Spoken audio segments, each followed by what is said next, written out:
buenas tardes. En esta sesión de Derecho 360 abordaremos las formas de incidencia respecto de los actos administrativos, ya sea de parte de la administración a través de 3 herramientas que la ley establece y por parte de los administrados con una solicitud de nulidad a través de los recursos impugnativos que el texto normativo, el TUE de la Ley de Procedimiento Administrativo General, habilita. Sin embargo, antes de hablar de las formas de incidencia, es importante recordar una serie de elementos importantes. Y es que es importante traer a colación las características del procedimiento administrativo. Todo todo acto administrativo, podemos empezar de nuevo, discúlpame. ¿Podemos empezar? ¿Sí? Ya. Lo retomo nada más. Sí, retomo. Ya. Me equivoqué. Ok. Es importante tomar en cuenta que previo a las consideraciones que vamos a estudiar en torno a las herramientas, en torno a las prerrogativas que la autoridad administrativa tiene para incidir respecto de los actos administrativos, es importante traer a colación como consideraciones previas las características del acto administrativo. Y en ese sentido es importante recordar que son 5 las características que le dan al acto administrativo una serie de elementos. En primer lugar, hablamos de una presunción de validez, estabilidad. Podemos hablar también de la ejecutividad y ejecutoriedad y la impugnabilidad de los actos administrativos. Para entender cómo es que 2 características tan importantes confluyen, he traído a colación este cuadro en donde podemos explicar cómo funciona la presunción de validez y la estabilidad como características propias de esta manifestación de la administración pública. El acto administrativo, de acuerdo al artículo 3 del TUE de la Ley de Procedimiento Administrativo General, debe cumplir una serie de requisitos llamados de validez. 5 estos asociados a la competencia, el objeto, la finalidad pública, el procedimiento regular. Elementos de validez que configuran, ¿sí?, el que un acto administrativo pueda ser dado en el marco de la legalidad y que, atendiendo a esta suerte de características como presunción de validez y estabilidad, van a llevarnos a una regla fundamental contenida en el artículo 9 del TUE de la Ley de Procedimiento Administrativo General. La misma que nos dice que todo acto administrativo se presume válido hasta que no existe una decisión administrativa o judicial, conforme está en el diagrama propuesto, que indique lo contrario. Es decir, que todo acto administrativo que se emita es revestida por esta presunción de validez en cuanto a la propia generación del acto administrativo. Nuestro ordenamiento, adicionalmente, en atención a complementar un principio como la presunción de validez con la estabilidad, establece que dentro de las razones por las cuales un acto administrativo puede ser cuestionado, esto es, referirnos directamente al artículo 10 del TUE de la LPAC, la existencia de vicios asociados a los elementos de validez constituyen nulidad, pero no todos. Y el artículo 14 nos lleva a escenarios llamados de conservación, haciendo una distinción clara entre aquellos vicios en cuanto a los elementos de validez llamados trascendentes, que nos llevarán a una nulidad, de aquellos considerados intrascendentes y que pueden llevarnos a escenarios de enmienda. Vicios intrascendentes asociados a los elementos de validez contenidos en el artículo 14 como escenarios de conservación. Es importante también decir que nuestro propio ordenamiento ha establecido, adicionalmente a las reglas contenidas en el artículo 9 y el 14, asociados directamente a la presunción de validez y la estabilidad, otras consideraciones que nos lleven a finalmente incidir en el acto administrativo. En ese sentido podemos encontrar los artículos contenidos en el artículo 10, que son razones causales a través de las cuales podemos cuestionar un acto administrativo y lograr finalmente una decisión administrativa o judicial que nos diga y convalide ese pedido de nulidad. Un artículo 11 del TUE de la Ley de Procedimiento Administrativo General que claramente nos indica cuál es la autoridad llamada a emitir, a decidir y señalar la nulidad de un acto administrativo, y unos artículos, los 12, 13 y siguientes, vinculados a manifestar el efecto y el alcance que la nulidad del acto administrativo acarrea. Entonces, antes de hablar de incidencia, de las herramientas de incidencia que tiene, por un lado, la administración, es importante caer en la cuenta de estas características que nos establece una suerte de división del ordenamiento en las reglas que buscan preservar el acto administrativo, dotándole de estabilidad, y también darnos las herramientas cuando el acto administrativo incurre dentro de una de las causales del artículo 10 y, sobre todo, en este caso y en este diagrama, cuando hablamos de vicios trascendentes en cuanto a la conformación de los requisitos de validez que el artículo 3 establece. En ese sentido es que podemos reconocer cuáles son las vías que legal y tradicionalmente se han establecido para lograr o declarar la nulidad de un acto administrativo. Por un lado, tenemos desde la administración una herramienta de gran incidencia llamada nulidad de oficio, y por parte de los administrados, como una suerte de pedido de parte, son los recursos impugnativos, en este caso reconsideración, apelación y la hoy muy excepcional revisión, los vehículos, los canales a través de los cuales el administrado solicita la nulidad de una decisión administrativa o acto administrativo. El procedimiento de la nulidad es bastante claro. Hay una autoridad que declara la nulidad. Existe la posibilidad de solicitar pedidos parciales de nulidad. Lo vamos a explicar con un ejemplo. Y todo concluye con la necesidad y la existencia de una resolución o acto administrativo que concluya, que declare la nulidad respecto de una decisión previa. ¿Ok? Ahora, los efectos de la nulidad, y aquí vamos a poder hacer una clara distinción con otra herramienta que la autoridad administrativa tiene como forma de incidencia respecto al acto administrativo, es el efecto declarativo y retroactivo que la nulidad tiene. En ese sentido, hay también una situación o consideración que vincula al resto de administrados y a la propia entidad una vez que la nulidad o la declaratoria hecha por la autoridad administrativa dentro de las causales que el artículo 10 establece, indicando el no cumplimiento por parte de los administrados respecto de esa decisión nula e incluso oposición de los propios servidores públicos ante una decisión administrativa ya declarada nula. Es importante también traer a colación los alcances de la nulidad, ¿no? Y como hemos dicho, hay la posibilidad de una declaración parcial de la nulidad. Si nos ponemos a pensar en un acto administrativo de gravamen, que no es otro que un acto administrativo que le impone una sanción al administrado, podemos caer en la cuenta que esa decisión administrativa, producto de un PAS, de un procedimiento administrativo sancionador, puede caer o concluir en la imposición de una serie de sanciones a propósito de la comisión de infracciones por parte del administrado. Claro, el administrado podría afrontar el señalamiento de más de una infracción.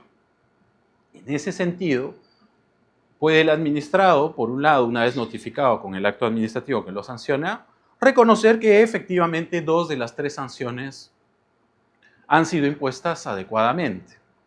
Sin embargo, respecto de una de ellas, podría el administrado indicar que, por ejemplo, no se ha cumplido con una motivación acorde a lo que el artículo 6 señala y acorde a los supuestos de conservación que, digamos, podrían estar descartados en este supuesto. En ese sentido, el administrado podría solicitar la nulidad parcial de ese acto administrativo en el extremo de la infracción que no reconoce, ¿no? Ahora, el ejercicio el uso de una herramienta como la nulidad de oficio o el pedido por parte de los administrados a través de los recursos siempre se debe sustentar en las razones contenidas en el artículo 10. Y aquí podemos caer en la cuenta, ¿no?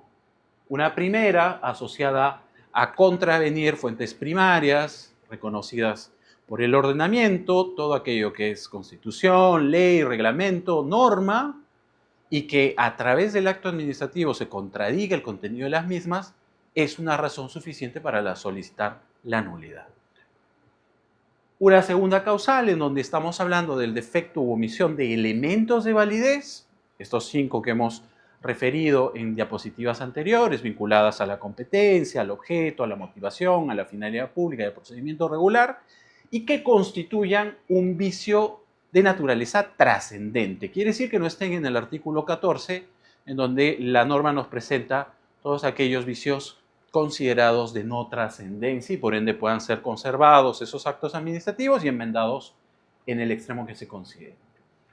Una tercera causal que está pensada para responder a 2 tipos de situaciones que supongan la no evaluación por parte de la autoridad administrativa o su omisión de declaración y decisión, y que estos 2 escenarios que se han visto, digamos, cubiertos por la norma y la propia eficacia del procedimiento administrativo, nos lleven a escenarios en donde el administrado goce derechos que sean contrarios al ordenamiento jurídico y que no se haya cumplido con adjuntar los requisitos o sean estos requisitos observados de alguna u otra forma.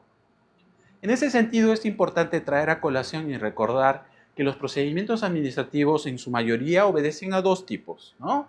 Por un lado tenemos procedimientos de evaluación previa, procedimientos generales de evaluación previa y procedimientos generales de aprobación automática.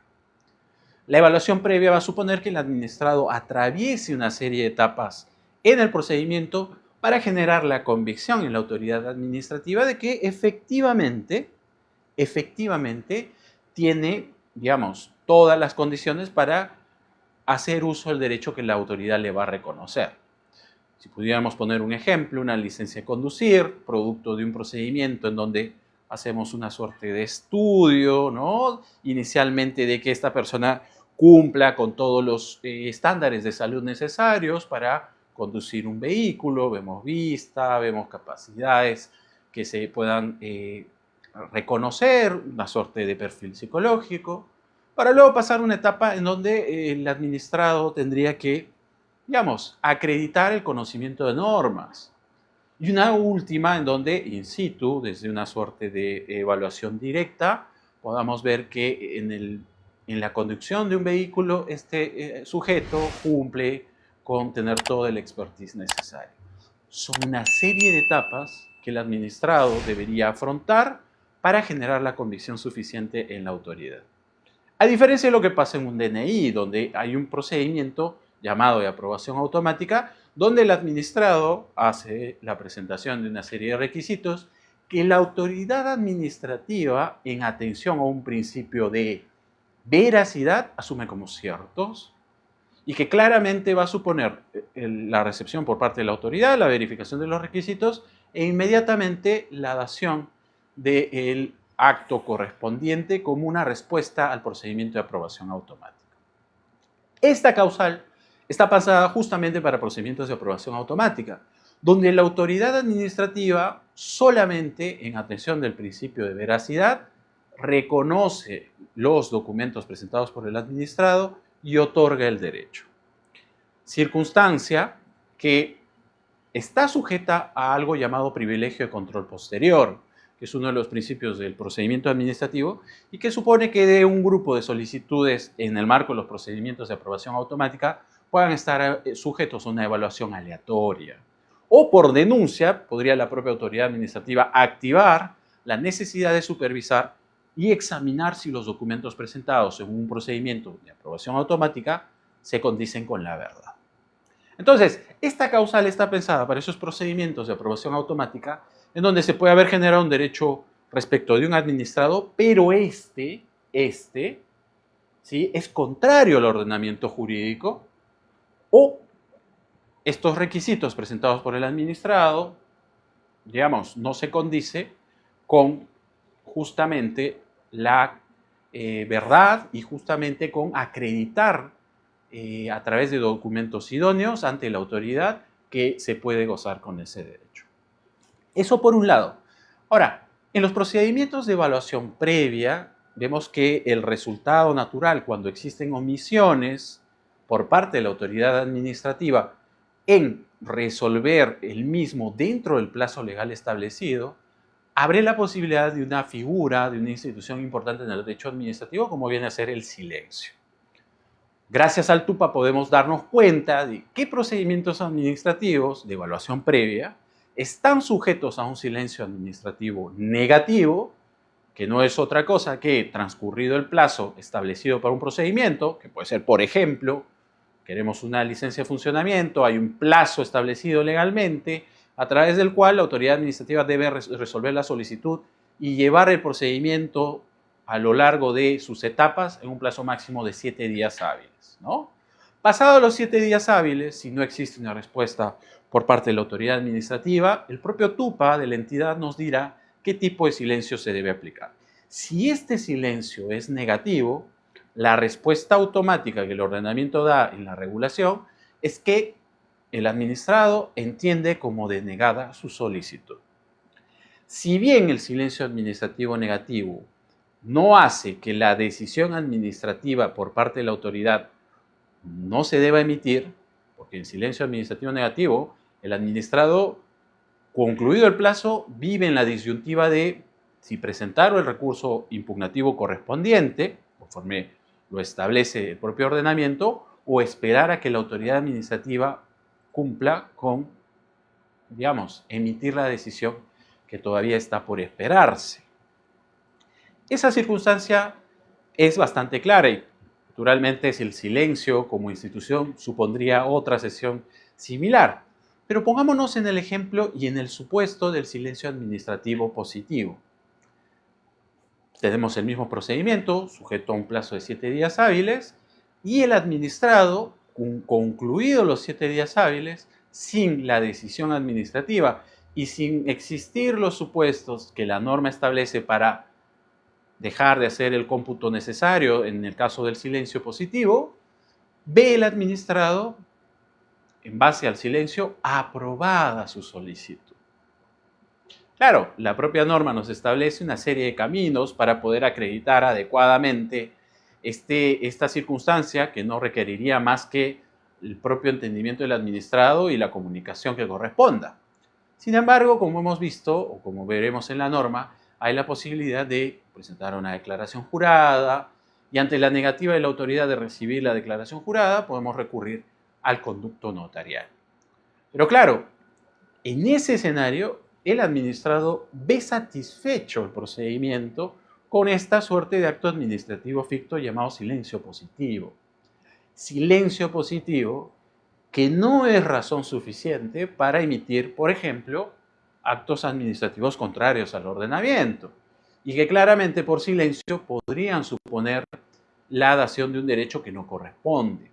Más aún, si no se ha cumplido, por ejemplo, con requisitos que el propio procedimiento establece, documentación necesaria para acreditar y generar convicción en la autoridad administrativa y finalmente el cumplimiento de trámites esenciales que son, digamos, pasos vinculados al procedimiento regular y que supondrán que la decisión administrativa que se da al final esté dotada de todos los elementos necesarios en el desarrollo del propio procedimiento.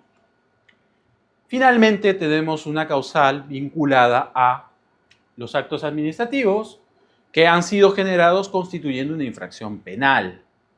Claro, la propia norma, al momento de haber establecido el plazo para usar la nulidad de oficio, considera que el cómputo del plazo obedece a la existencia de una sentencia judicial firme, que sería el instrumento que acreditaría la comisión, la constitución de la infracción penal y que naturalmente nos llevaría a un escenario de pedido o una causal de nulidad contenida en el artículo 10.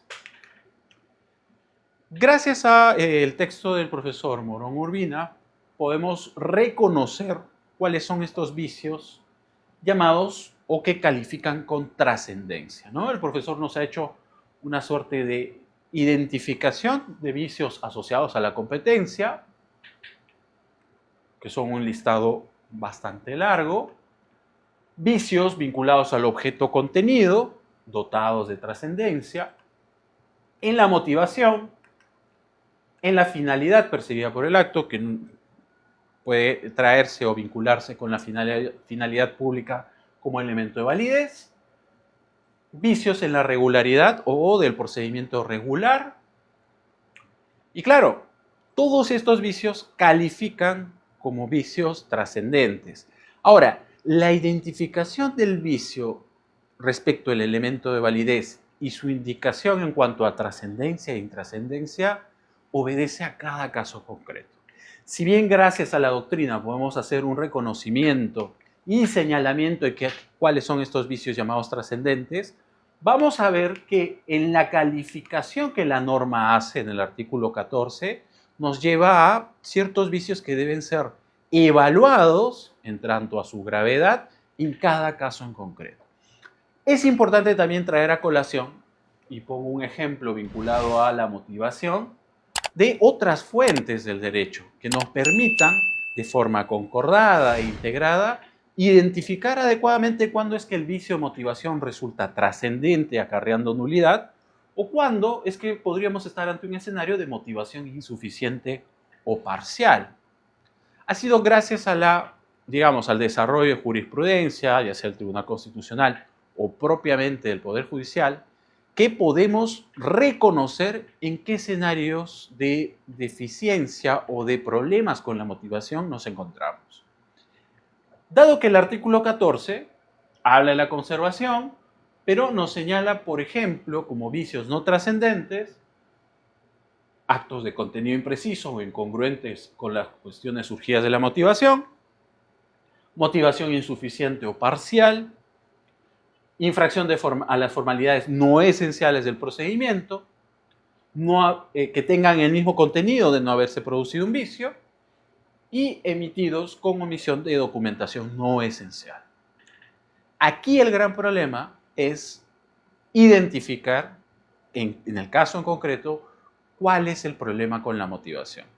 Y es que claramente las causales trascendentes de motivación vinculadas a las intrascendentes nos llevarán a una evaluación desde los conceptos que la propia doctrina y la jurisprudencia construyen, pero en cada caso concreto. ¿Ok?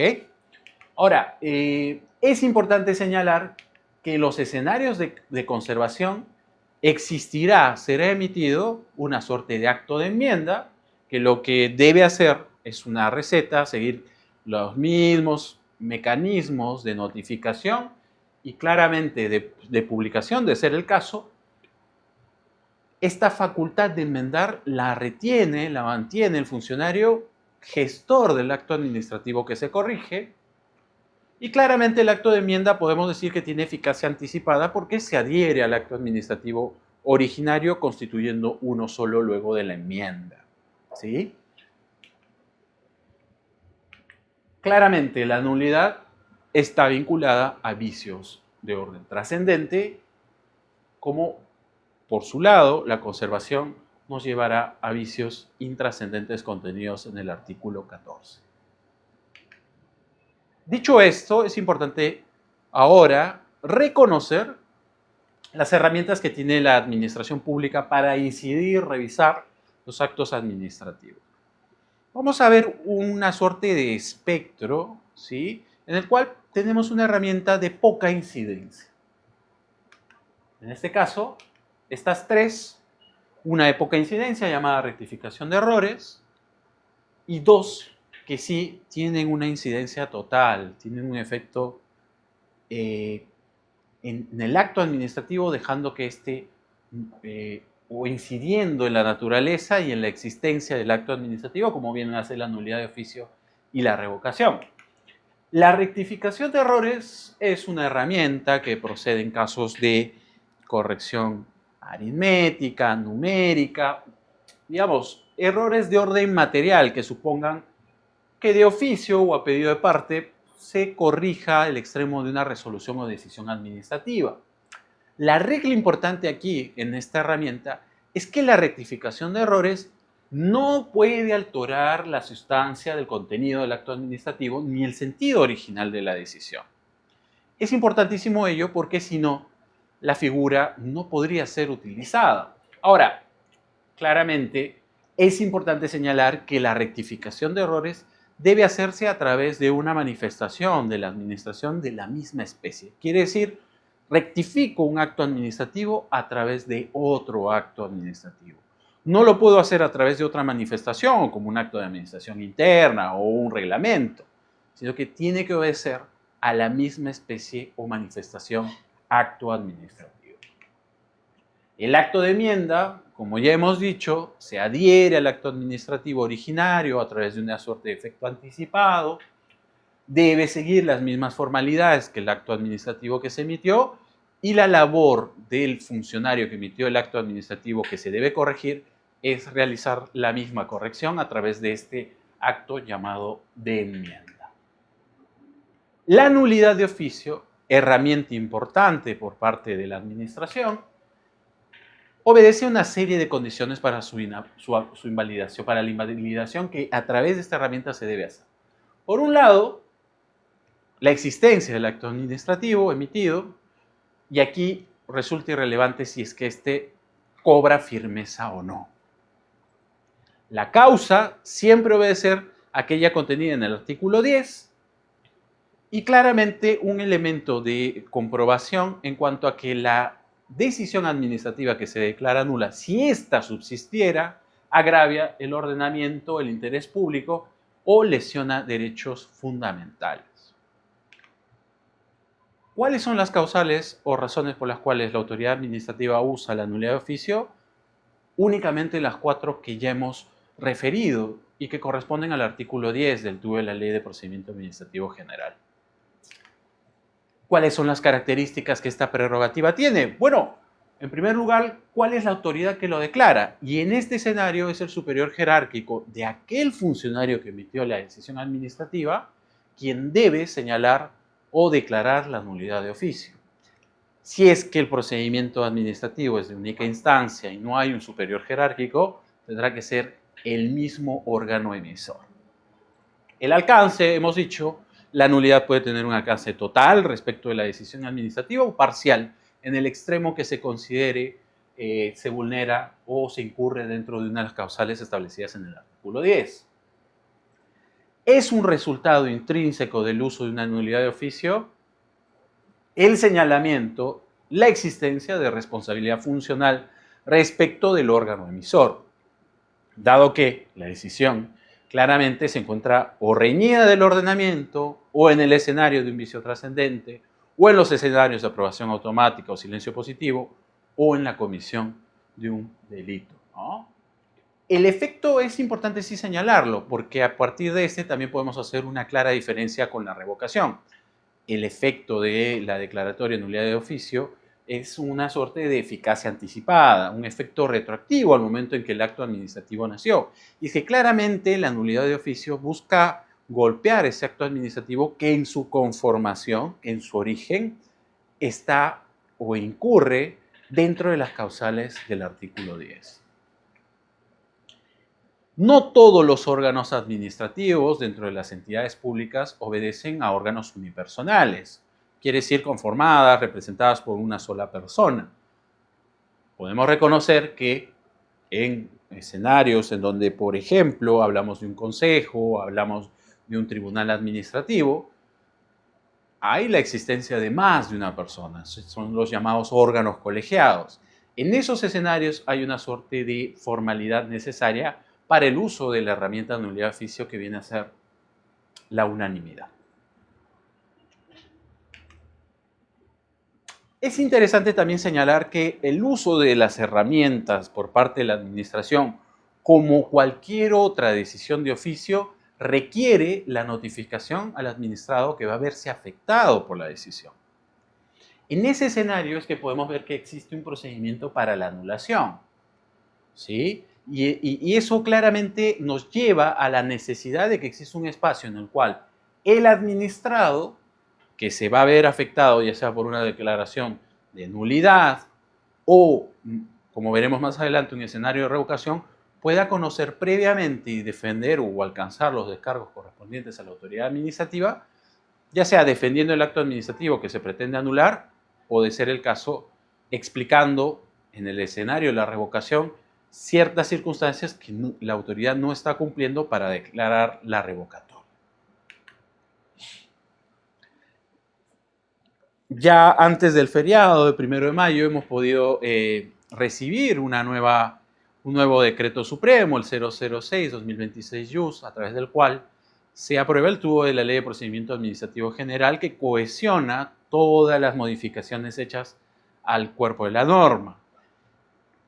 Es interesante ver cómo es que el plazo de uso de la nulidad de oficio en el tiempo varió, ¿no? Desde una Ley 27444 en el origen, pasando luego por 2 decretos legislativos de los años 2017 y 2019, para finalmente decantar, ¿no?, en la regulación de 2 y 3 años cuando estamos para la declaración de la nulidad de oficio, ya sea en sede administrativa, como requiriendo a la autoridad judicial, con el plazo de 3 años para ir en el proceso llamado de lesividad. El proceso de lesividad, ya en el contencioso administrativo, está pensado para lograr una declaración judicial de nulidad respecto de un acto administrativo cuando el plazo se ha cumplido para que la propia administración lo pueda hacer. Quiere decir, tengo la prerrogativa, se me va el plazo de 2 años, hay la necesidad en atención al interés público, digamos, a garantizar que el ordenamiento se imponga respecto de una decisión, recurriendo al órgano jurisdiccional.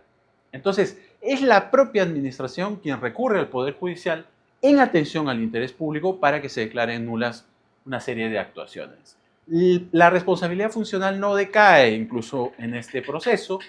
Es importante considerar, además, que los fundamentos del proceso de lesividad obedecen a garantizar, a acceder a una tutela administrativa de la legalidad y del interés público, y por otro lado, garantizar la seguridad jurídica y cumplir un debido procedimiento.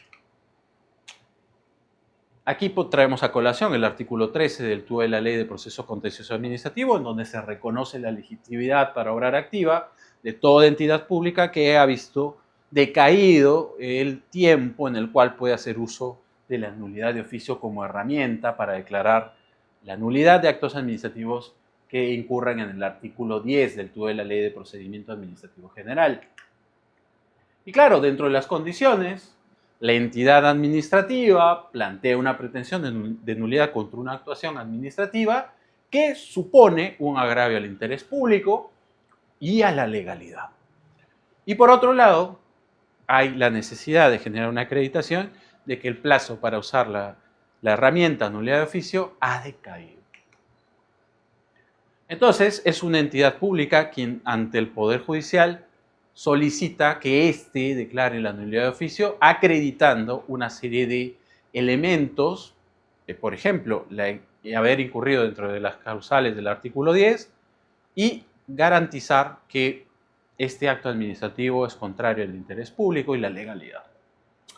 El proceso de lesividad no es igual a cualquier otro proceso contencioso administrativo en el cual se pueda ver involucrada una entidad pública, en donde ella cuestione una decisión administrativa. El proceso de lesividad está únicamente pensado para estos escenarios en donde la autoridad administrativa no ha hecho uso de la nulidad de oficio en el tiempo que le corresponde. Le hacen una pregunta. ¿Un contrato de compraventa celebrado entre una entidad pública y un particular es un acto administrativo? No, se califica como contrato, ¿no? Los actos administrativos tienen otro tipo de características. Para recordar, la definición de un acto administrativo corresponde a una decisión unilateral emitida por una entidad pública en el marco de normas de derecho público que genera efectos respecto de una situación concreta, efectos en los intereses, obligaciones o derechos de un administrado. El contrato, celebrado por una entidad pública, tiene una naturaleza de acuerdo de voluntades, que claramente va a regirse por otros elementos que vinculen el contrato, pero que además, al tratarse de una entidad pública, pueda incorporarse dentro del clausulado una serie de prerrogativas que son propias de una entidad pública, pero no califica como un acto administrativo. Ahora, dentro de las herramientas que la autoridad administrativa tiene, ¿sí? Dentro de las herramientas que la autoridad administrativa tiene, hablábamos de la nulidad de oficio. Nulidad de oficio no es lo mismo que revocación en el caso de incidir en los actos administrativos. Y creo que el principal objetivo de esta sesión es que ustedes sepan adecuadamente cuándo es que se aplica la nulidad, cuándo es que se aplica la revocación e irse claramente definiendo claramente cuáles son los recursos impugnativos y las reglas que estos tienen. La revocación, a diferencia de lo que pasa con la nulidad de oficio, no es declarada por el superior jerárquico, sino más bien por la más alta autoridad de la entidad. Por otro lado, el efecto no es retroactivo, porque a diferencia de lo que pasa en la nulidad, no existe ningún problema con ese acto administrativo. El acto administrativo en ese momento, previo a la declaración de revocación, no tiene problema respecto a ningún elemento de validez, no está inmerso dentro de las causales del artículo 10, sino más bien son circunstancias posteriores, ya sea normativamente o asociadas al interés público que se dan después, que hacen que la existencia de ese acto administrativo sea ya imposible. ¿Sí? Las razones son diferentes. En ese sentido, también cambia cuál es la autoridad que debe declarar, que en este caso hemos dicho es la más alta autoridad. Y por otro lado, el efecto. En tanto no se discute el origen del acto administrativo, el efecto no es retroactivo, no hay una eficacia anticipada, sino más bien hay un efecto desde el momento en que se declara en adelante, dejando que el acto administrativo ya no emita los efectos o el reconocimiento de derechos que corresponden. Así como la responsabilidad funcional es un elemento importante en la nulidad de oficio, la indemnización también es reconocida en el caso de la revocación como un elemento importante. Y es que, claro, si nos ponemos a pensar, un administrado realiza una actividad económica gracias a un acto administrativo que le reconoce un derecho y hace la inversión correspondiente en el tiempo. Pero pasa algo que finalmente deja sin ese derecho al administrado. Entonces, lo que hace la norma es tratar de reconocer en esos escenarios de naturaleza en cierto grado injusta, ¿sí?, la inversión que pudiera haber hecho el administrado en el tiempo. Ojo, revocación no viene a ser lo mismo que caducidad de un derecho dado por un acto administrativo en donde abiertamente el administrado incumple sus obligaciones y es la autoridad administrativa quien lo sanciona, haciendo que el derecho que gozaba ya no lo tenga más. Ese es un escenario completamente diferente y claramente se ha podido explicar a través de las distintas resoluciones, ya sean judiciales o administrativas, en donde se haya usado o analizado la figura de la revocación.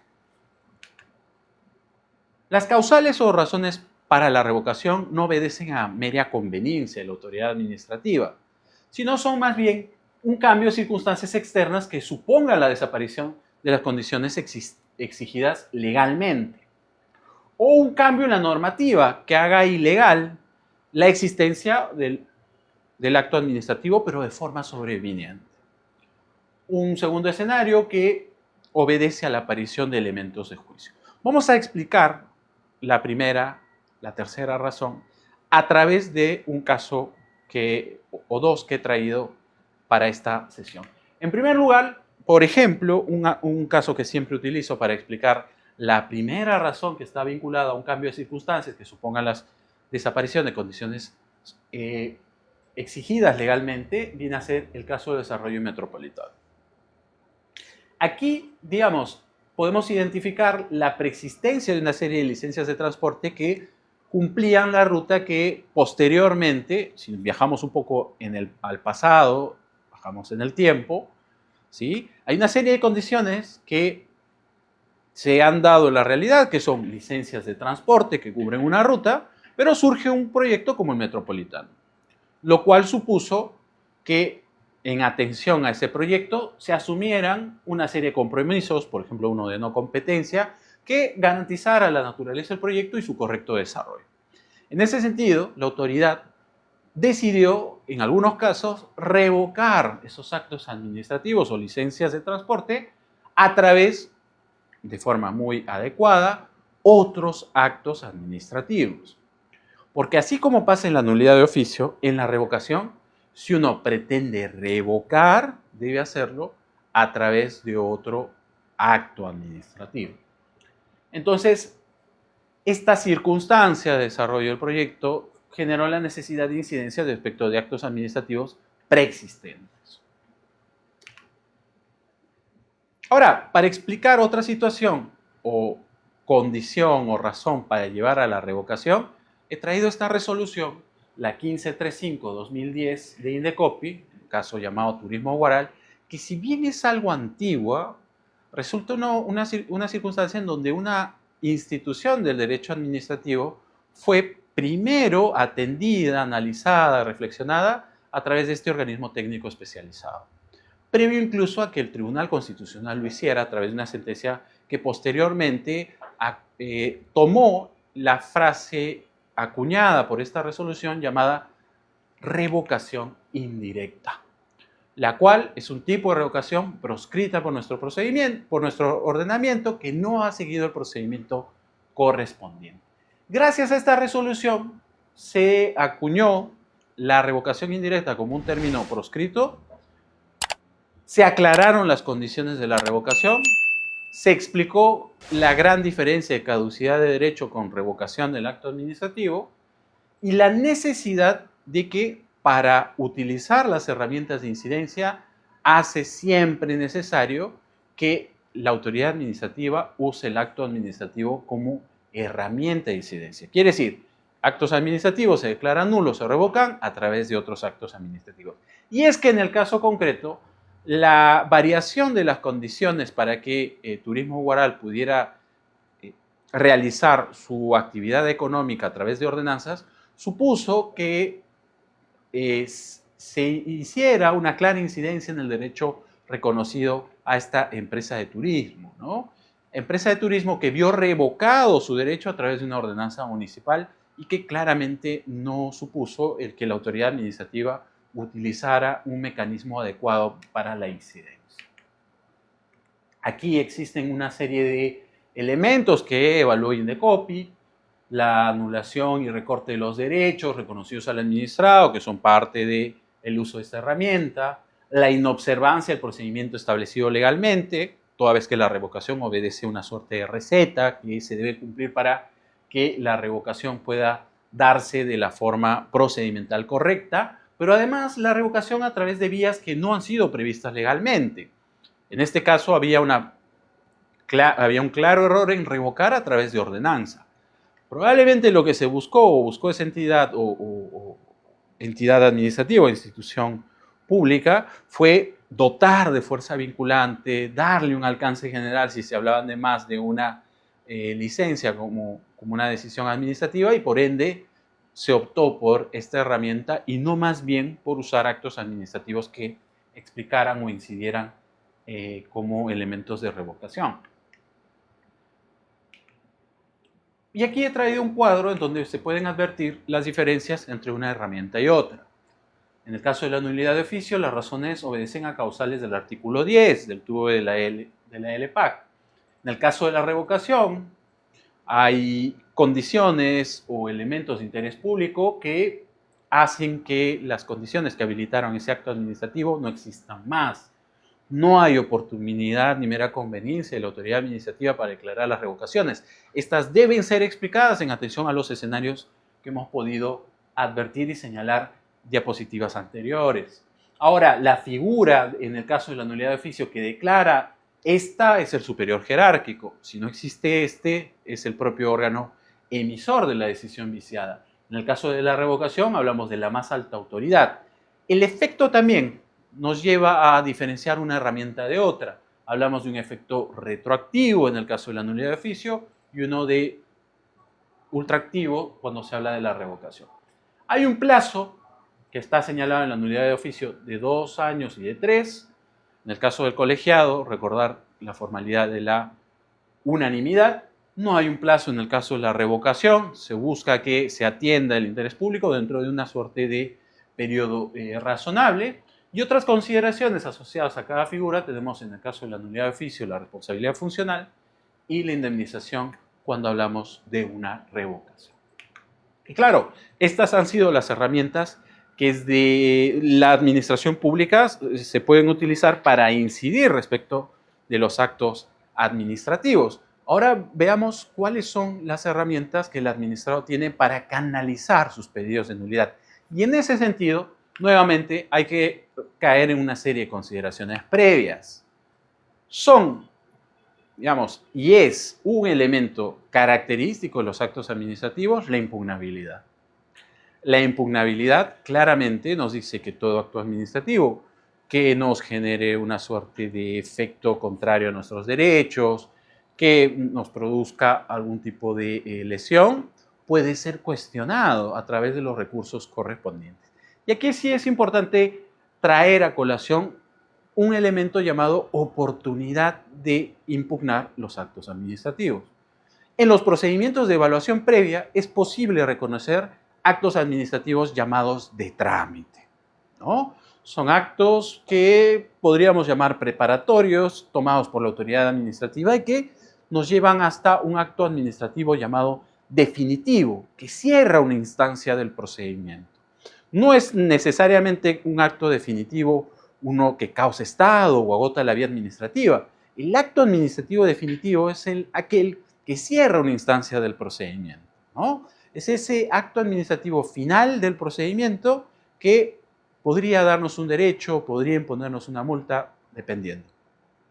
Ahora, como decíamos, en los procedimientos de evaluación previa existen unos actos administrativos parciales, si se puede decir así, que van preparando el terreno para esa decisión final. Y estos actos administrativos, llamados de trámite, siempre se cuestionan al final, con el acto administrativo definitivo. Salvo dos supuestos que la norma establece, que sea que el acto administrativo de trámite me cause indefensión, quiero presentar pruebas en el marco de procedimiento, la autoridad administrativa me dice no, es un acto administrativo de trámite que no debo esperarme hasta el final para cuestionarlo.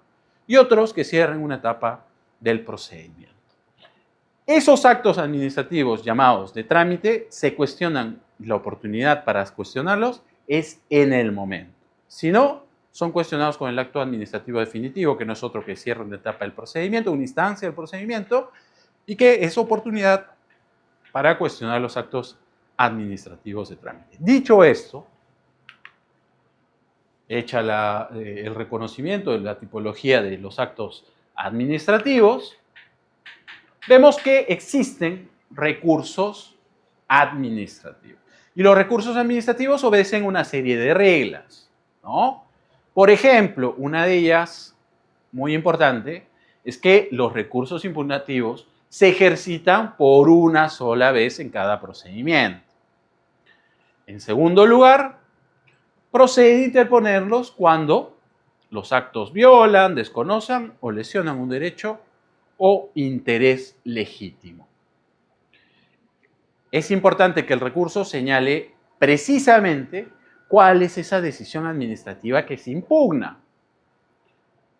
Otro elemento importante es considerar ciertas herramientas que tiene la autoridad administrativa en base al impulso de oficio para calificar los recursos impugnativos en un artículo muy interesante que vamos a analizar y digamos, atender en un ratito más, llamado error en la calificación. Importante también señalar que la existencia de un plazo, ¿no? Un plazo de 15 días hábiles, según la norma general, para la interposición de los recursos y un plazo de 30 días hábiles por parte de la autoridad administrativa para atender y resolver los mismos, salvo en el caso de la reconsideración, que ha supuesto una variación a través de una ley que ya ha sido incorporada como modificación en este último texto dado por el Decreto Supremo 006 y que nos dice que en el caso de las reconsideraciones, la autoridad administrativa tiene un plazo mucho menor, el de 15 días hábiles, ¿no? Es muy importante traer a colación la existencia y el efecto que nos dará un acto administrativo que al día 16 no ha sido cuestionado y que claramente nos pone en escenarios de firmeza. El error en la calificación siempre ha sido un artículo bastante interesante y que siempre se pone como claro ejemplo del impulso de oficio y de esta suerte de flexibilidad que tiene el procedimiento administrativo en pro de los derechos del administrado. El error en la calificación nos dice que cuando el error en la calificación del recurso por parte del recurrente no será obstáculo para su tramitación siempre que el escrito se deduzca su verdadero carácter. Si estuviéramos en un procedimiento de 2 instancias, el administrado podría optar opcionalmente por un recurso de reconsideración, adjuntando claramente la nueva prueba. Al ver que la autoridad resuelve el recurso en su contra, el administrado lo que debería hacer es presentar un recurso de apelación, como corresponde. Sin embargo, el administrado, que no tiene la necesidad de hacer firmar sus recursos impugnativos con un abogado, podría presentar nuevamente un recurso de reconsideración, planteando la misma para que el superior jerárquico lo vea. Esa calificación errada llega a la autoridad administrativa y ella no está necesariamente en el escenario de no admitir el recurso correspondiente, sino más bien a través de esta regla entender que del contenido de la misma lo que está buscando el administrado es cuestionar por parte del superior jerárquico que sea este quien revise el pedido de nulidad y el cuestionamiento que ha hecho respecto del acto administrativo. En ese sentido, esta es una herramienta muy interesante en el marco de los recursos impugnativos. Claro, todo el tema de recursos, de la presentación o el cuestionamiento de las decisiones son enmarcadas dentro del debido procedimiento administrativo. Es importante recordar, y así a modo de repaso, de resumen, las reglas fundamentales de la reconsideración. Si estamos en un procedimiento de única instancia, la reconsideración es un paso fundamental para el agotamiento. Si estamos en un procedimiento de 2 instancias, el recurso de reconsideración resulta opcional, pero con la necesidad de adjuntar una nueva prueba. Si no, no se explicaría que sea el mismo órgano el que tenga que revisar la decisión que emitió. Ahora, claramente el administrado, en tanto la reconsideración tiene una naturaleza opcional, podía recurrir directamente a la apelación y solicitar que el superior jerárquico revise la decisión que se cuestiona. No es la reconsideración un requisito previo que nos lleve al uso de una apelación. En el caso de la apelación, es una revisión hecha por el superior jerárquico, un recurso que sí resulta obligatorio, fundamental, cuando estamos hablando de un procedimiento administrativo de más de una instancia, y es un paso importante para que la autoridad administrativa haga una evaluación respecto de la legalidad de la decisión que se lleva. El superior jerárquico podría realizar o generar varios escenarios. El primero de ellos es declarar la nulidad de ese acto administrativo, retrotraer el procedimiento hasta la existencia del vicio o resolver el fondo si es que tiene los elementos necesarios para tomar esa decisión. Hoy hablamos de una revisión excepcional porque claramente a través del decreto legislativo de la ley se puede establecer qué procedimientos están a merced con la existencia de una tercera instancia, ¿no? No todos los procedimientos administrativos tienen más de una instancia. Esta debe ser reconocida por una ley y un decreto legislativo. Ya el Tribunal Constitucional en su momento le enmendó la plana, por ejemplo, a la Municipalidad Metropolitana de Lima, cuando quiso erigirse como una tercera instancia. Existe una suerte de establecimiento normativo de esa instancia que se explica en la naturaleza del procedimiento y en las competencias que un órgano debe tener al interior de un procedimiento que claramente nos va a presentar más de 2 instancias. Como hemos dicho, estos son los resultados posibles que el superior jerárquico puede tomar Y con esto hemos visto todas las herramientas que tiene la autoridad administrativa por su lado para incidir respecto de los actos administrativos y por otro lado, cómo es que los administrados a través de los recursos impugnativos buscan que se declare una nulidad para poder neutralizar la presunción de validez, que es un elemento y característica esencial de toda decisión administrativa. Muchas gracias.